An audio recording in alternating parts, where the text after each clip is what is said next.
Assalamualaikum warahmatullahi wabarakatuh. Selamat pagi. Pertama-tama, perkenalkan nama saya Laili Mei Sulistiani. Pada pertemuan hari ini, untuk kimia dasar 1, kita akan belajar materi gas.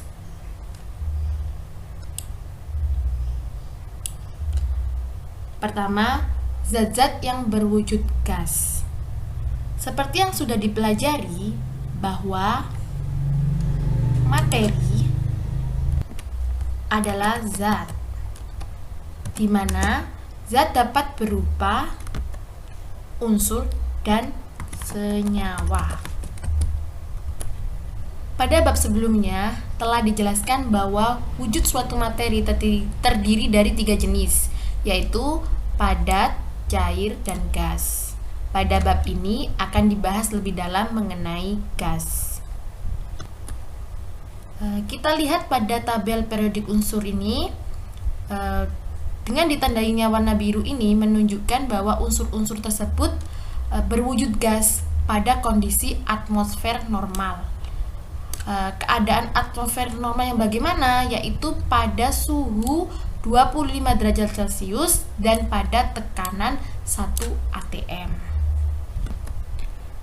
Dari unsur-unsur pada tabel periodik tersebut dapat kita lihat dalam tabel 1. Terdapat unsur hidrogen, nitrogen, oksigen, dan seterusnya, dan juga terdapat senyawa hidrogen fluorida, hidrogen klorida, hidrogen bromida, dan seterusnya. Pada gas hidrogen, nitrogen, oksigen, dan klorin serta fluorin ini termasuk dari gas yang berbentuk diatomik. Sedangkan pada gas mulia yaitu helium, neon, argon, kripton, xenon, dan radon merupakan bentuk gas monoatomik. Bentuk lain dari oksigen di sini yaitu ada ozon. Jika kita lihat gas-gas pada tabel di bawah ini, gas O2 merupakan gas yang sangat penting bagi kehidupan kita. Sedangkan gas hidrogen cyanida merupakan termasuk dari gas yang sangat beracun. Sedangkan untuk gas karbon monoksida, hidrogen sulfida, nitrogen dioksida, dan belerang dioksida merupakan gas dengan sifat agak beracun.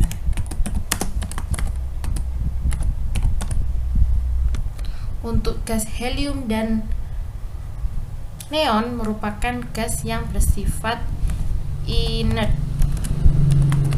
yang artinya tidak bereaksi dengan zat apapun. Jika dilihat dari berbagai gas ini tidak berwarna, tetapi ada pula yang berwarna, seperti halnya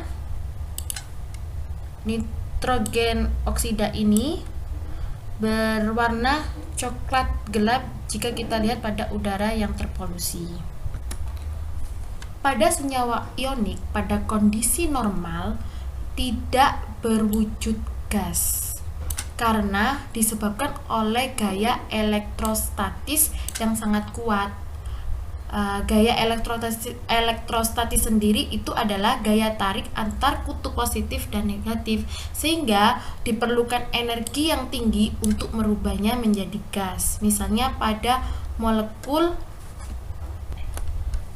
NaCl dibutuhkan suhu yang sangat tinggi untuk merubahnya menjadi gas, kurang lebih sekitar 1000 derajat Celcius. Dari ciri-ciri setiap gas, setiap unsur dapat disimpulkan bahwa sifat-sifat fisik yang khas dari semua gas adalah: yang pertama, gas mempunyai volume dan bentuk menyerupai wadahnya. Jika kita menempatkan gas pada suatu wadah, maka nanti dia akan bergerak menyerupai wadah tersebut Dan kemudian yaitu gas merupakan wujud materi yang paling mudah dimanfaatkan, dan gas akan segera bercampur secara merata dan sempurna jika ditempatkan dalam wadah yang sama. Gas memiliki kerapatan yang jauh lebih rendah dibandingkan dengan cairan dan padatan, yang seperti kita tahu bahwa jarak antar partikel pada gas jauh lebih renggang daripada pada cairan dan padatan. Kemudian yang kedua yaitu tekanan. Salah satu sifat gas yang mudah dapat diukur adalah tekanan. Seperti yang kita tahu bahwa molekul gas selalu bergerak sehingga gas melakukan tekanan pada permukaan apapun. Tekanan sendiri didefinisikan sebagai gaya yang diberikan setiap satuan luas. Dapat dirumuskan, tekanan adalah gaya per luas. Sedangkan gaya sendiri menurut hukum kedua tentang gerak, yaitu massa kali percepatan dengan satuan Newton atau kilogram per sekon kuadrat. Sedangkan percepatan berasal dari perubahan kecepatan per waktu tempuh dengan satuan meter per sekon kuadrat atau sentimeter per sekon kuadrat. Sedangkan kecepatan yaitu jarak perpindahan per waktu tempuh dengan satuan meter per sekon atau sentimeter per sekon.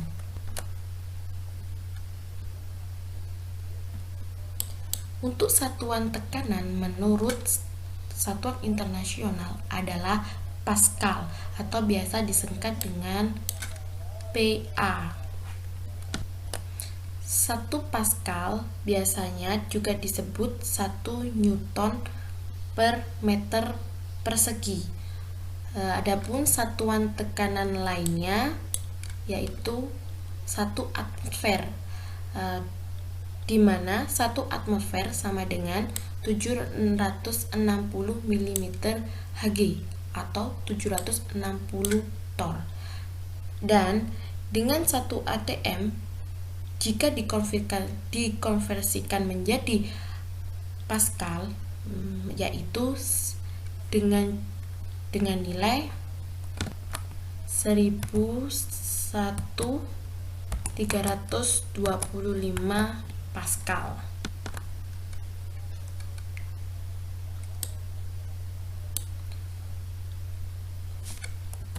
Kemudian, tekanan atmosfer adalah tekanan yang diberikan oleh bumi. Atom-atom dan molekul-molekul gas dalam atmosfer mengalami gaya tarik bumi. Akibatnya, kerapatan bumi di daerah di dekat permukaan bumi lebih besar daripada jauh di atas permukaan bumi. Sehingga semakin rapat udara, semakin besar tekanannya. Jika kita lihat pada gambar, gaya yang diterima oleh setiap wilayah yang disebabkan oleh atmosfer bumi sama dengan berat kolom udara di atasnya. Misal pada permukaan bumi di atas permukaan laut dengan tekanan senilai 1 atm. Dan pada daerah 4 mil dari permukaan laut dengan tekanan 0,5 atm, dan pada daerah di 10 mil dari permukaan laut dengan tekanan 0,2 atm. Sehingga semakin tinggi jarak dari permukaan bumi, maka tekanannya semakin berkurang.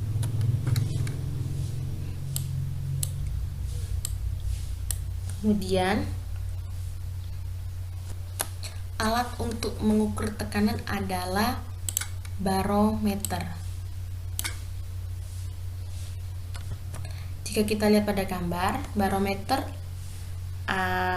adalah cawan yang berisikan merkuri dan ada tabung yang juga berisikan merkuri, di mana yang awalnya merkuri ini berisi penuh, kemudian dibalikkan dalam cawan dan dibiarkan bersentuhan dengan cawan. Nah, nanti atasnya ini akan turun sehingga terjadilah vakum di atas sini. Sisa merkuri dalam tabung atau biasa disebut dengan kolom merkuri akan ditahan oleh tekanan atmosfer yang bekerja pada permukaan merkuri di dalam cawan. Dan tekanan yang menopang kolom merkuri tersebut tepat tingginya 760 mm, sehingga tekanan atmosfer sebesar 760 mm Hg.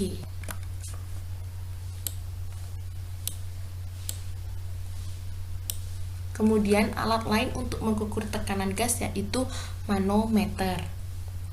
Manometer ini ada dua jenis. Yang pertama yaitu manometer dengan tabung tertutup dan manometer dengan tabung yang terbuka. Di mana tabung tertutup yang digunakan untuk mengukur tekanan yang lebih rendah dari tekanan atmosfer, dan manometer tabung terbuka digunakan untuk mengukur tekanan yang sama atau lebih tinggi dari tekanan atmosfer. Prinsip kerja dari manometer ini sama dengan barometer dan menggunakan cairan berupa merkuri, karena merkuri memiliki nilai kerapatan yang tinggi, yaitu sebesar 13,6 gram per mililiter. Di sini kita lihat ada contoh soal. Tekanan di luar pesawat jet yang sedang terbang tinggi turun secara tiba-tiba di bawah tekanan atmosfer standar. Dengan demikian, udara dalam kabin harus diatur tekanannya untuk melindungi para penumpang. Berapakah tekanan dalam atmosfer di dalam kabin jika barometer menunjukkan pembacaan 668 mm Hg? Dalam penyelesaian soal ini merupakan masalah konversi dan diperlukan faktor satuan yaitu 1 atm per 760 mm Hg. Maka tekanan dalam atmosfer adalah 668 mm Hg kali 1 atm per 760 mm Hg, sehingga tekanannya sebesar 0,905 atm. Kemudian untuk contoh soal kedua yaitu tekanan atmosfer di San Francisco sebesar 732 mm Hg. Berapakah nilai tekanan dalam kilopascal? Nah, untuk penyelesaian soal ini kita merubahnya dari milimeter Hg menjadi atm terlebih dahulu, yaitu 732 mm Hg dikali 1 atm per 760 mm Hg sebesar 0,963 atm.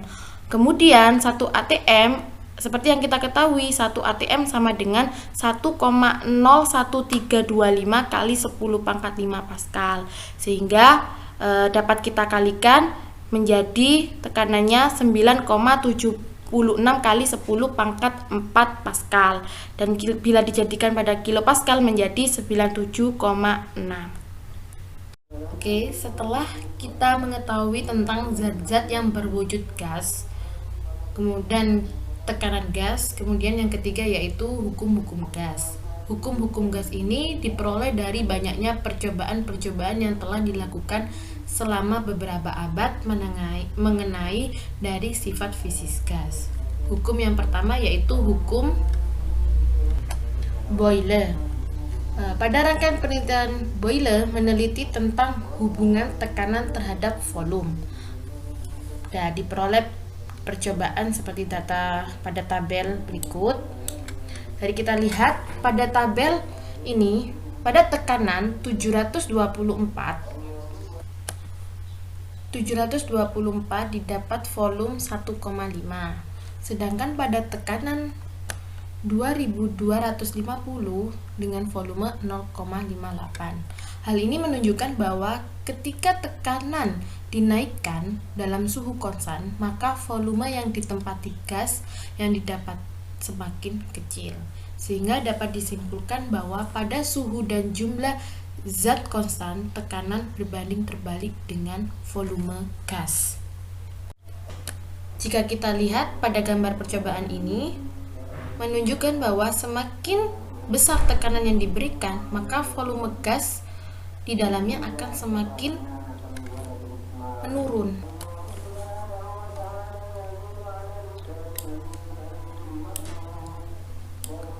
Dari kejadian di atas dapat dirumuskan bahwa tekanan berbanding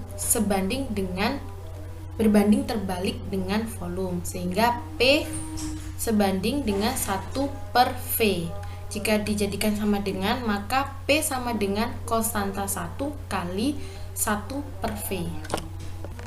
Hukum ini berlaku pada tekanan pada suhu dan jumlah mol yang tetap, maka diperoleh persamaan PV P kali V sama dengan konstanta. Dengan konstanta adalah N kali R kali T. Nilai R itu sendiri yaitu sebesar 0,082057 atm per Kelvin mol. Jika dilihat dari persamaan PV sama dengan konstanta 1, jika dipotong dalam grafik seperti grafik A ini, maka diperoleh bentuk garis hiperbola. Dan sedangkan pada grafik B ini ditunjukkan pada persamaan P sama dengan konstanta kali 1/V dengan fungsi X, sumbu X yaitu 1/V. Dan kita lihat pada grafik pertama ini ada tekanan 0,6 atm didapat 2 liter, dan pada tekanan 0,3 atm didapat 4 liter. Hal ini menunjukkan sekali bahwa antara tekanan dan V itu berbanding terbalik atau 1/V. Sehingga dari grafik tersebut dapat disimpulkan jika suhu dan jumlah gas dijaga tidak berubah atau bernilai konstan, maka meskipun nilai tekanan dan volume masing-masing bervariasi, maka P dikalikan V sama dengan konstanta. Jadi dapat dirumuskan P1 kali V1 sama dengan P2 dikali V2. Untuk hukum selanjutnya yaitu hukum Charles dan Gay-Lussac. Kita lihat pada gambar percobaan ini. Pada gambar ini ada 2 tabung yang berisi gas dan merkuri. Kita lihat pada temperatur rendah, volume gas pun rendah. Sedangkan pada temperatur tinggi, volume ikut tinggi.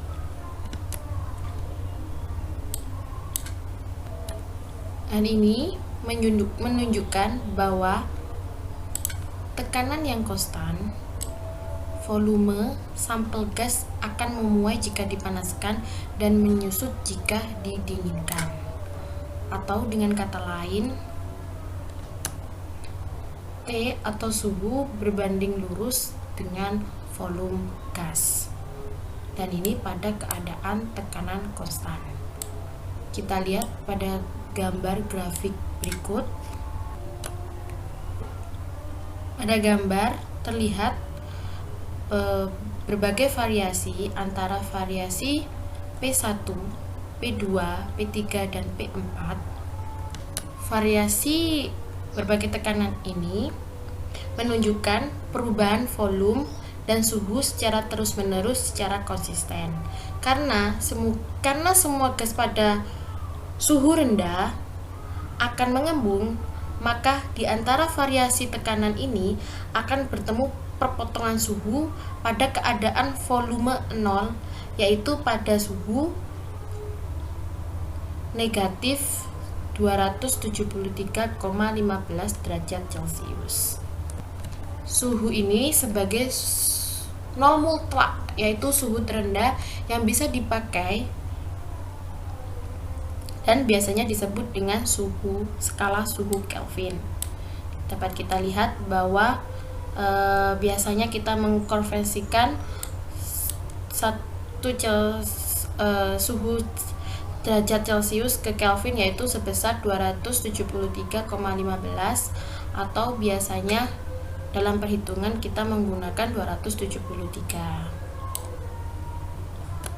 Menurut dari hukum Charles ini, bahwa volume dari sejumlah gas yang tetap pada tekanan konstan adalah berbanding lurus dengan suhu mutlak gas itu, sehingga dapat dirumuskan volume sebanding dengan suhu, sehingga volume sama dengan konstanta kali suhu, atau volume per suhu sama dengan konstanta. Sedangkan konstanta kedua dari hukum ini yaitu N R per V, di mana N ini adalah jumlah mol atau jumlah zat. Hukum lain dari Charles dan Gay-Lussac ini yaitu bahwa pada jumlah dan volume gas yang konstan, tekanan gas sebanding dengan suhu. Jadi dalam keadaan volume konstan, tekanan sebanding dengan suhu, maka tekanan sama dengan konstanta 3 kali suhu, atau konstanta per suhu sama dengan konstanta 3, di mana konstanta 3 sendiri yaitu NR per volume. Hubungan volume suhu pada sampel gas tertentu pada tekanan konstan maka dapat kita rumuskan, yaitu V1 per T1 sama dengan V2 per T2, di mana V1 dan V2 adalah volume gas masing-masing pada suhu T1 dan T2.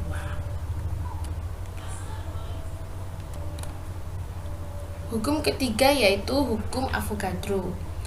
Ilmuwan Ahmed Avogadro melengkapi penelitian dari Boyle dan Charles dan Gay-Lussac bahwa pada suhu dan tekanan yang sama, sejumlah volume yang sama dari gas-gas yang berbeda mengandung jumlah molekul atau atom yang sama pula, sehingga volume gas sebanding dengan jumlah mol dari molekul yang ada, sehingga dapat ditulis volume sebanding dengan jumlah molekul atau jumlah partikel. Volume sama dengan konstanta 4 kali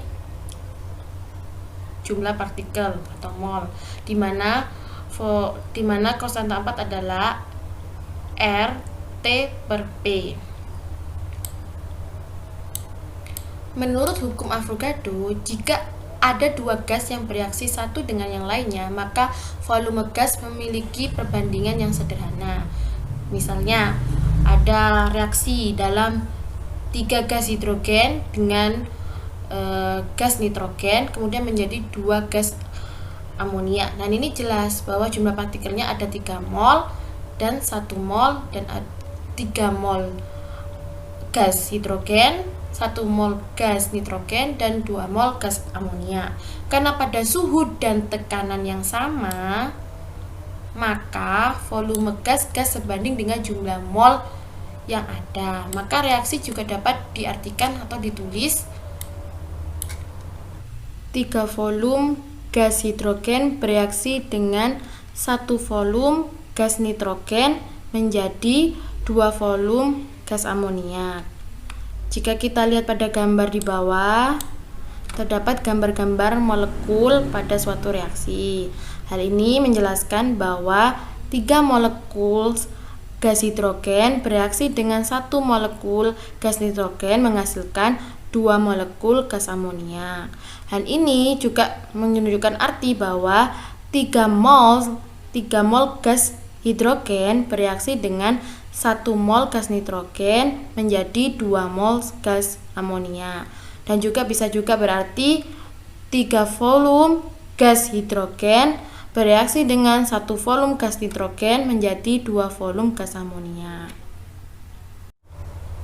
Dari ketiga hukum gas di atas dapat kita simpulkan bahwa hukum Boyle terjadi pada suhu konstan,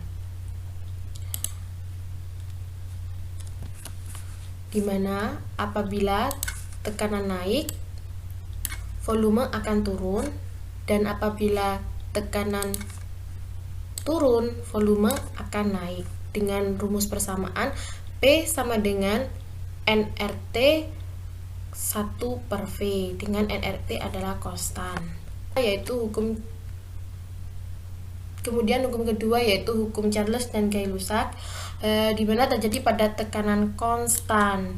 Di sini bila suhu atau temperatur rendah, maka volume juga rendah. Apabila temperatur tinggi, volume juga tinggi. Dengan rumus persamaan V sama dengan NR per P kali T, di mana NR per P adalah konstanta. Kemudian pada hukum Charles dan Gay-Lussac ini juga terjadi pada volume konstan, di mana apabila tekanan turun, maka temperatur atau suhu gas juga turun, dan apabila tekanan naik, temperatur juga naik. Dan dengan persamaan P sama dengan NR per V kali T. Dan menurut hukum Avogadro, ketergantungan volume terdapat pada jumlah gas pada suhu dan tekanan konstan. Nah, ini dilihat jika pengurangan pada gas, maka volume juga akan berkurang. Tetapi jika penjumlahan pada molekul gas, maka volume juga bertambah. Adapun dengan persamaan V sama dengan RT per P dikali N atau jumlah gas, dan RT per P adalah konstan. Kemudian kita lihat pada contoh soal. Suatu sampel gas klorin memiliki volume 946 ml pada tekanan 726 mm Hg. Berapa tekanan gas dalam milimeter Hg jika volume berkurang pada suhu konstan menjadi 154 mili? Maka pada penyelesaian soal ini kita tulis dulu apa yang diketahui dari soal. Diketahui P1 sebesar 726, kemudian dengan volume 946, kemudian V2 sebesar 154 mili, dan ditanya yaitu tekanan kedua atau P2 nya berapa pada suhu konstan. Di sini ada kata-kata suhu konstan. Seperti yang kita tahu, pada suhu konstan menurut hukum Boyle bahwa P1 dikali V1 sama dengan P2 dikali V2. Kemudian kita masukkan angkanya seperti ini. Kemudian nilai P2 sama dengan, sehingga diperoleh tekanan pada P2 yaitu 4460 mm Hg, karena satuan yang diminta adalah pada soal mm Hg, sehingga tidak usah dirubah menjadi ATM atau Pascal. Cukup sekian untuk pertemuan hari ini. Terima kasih atas perhatiannya. Assalamualaikum warahmatullahi wabarakatuh.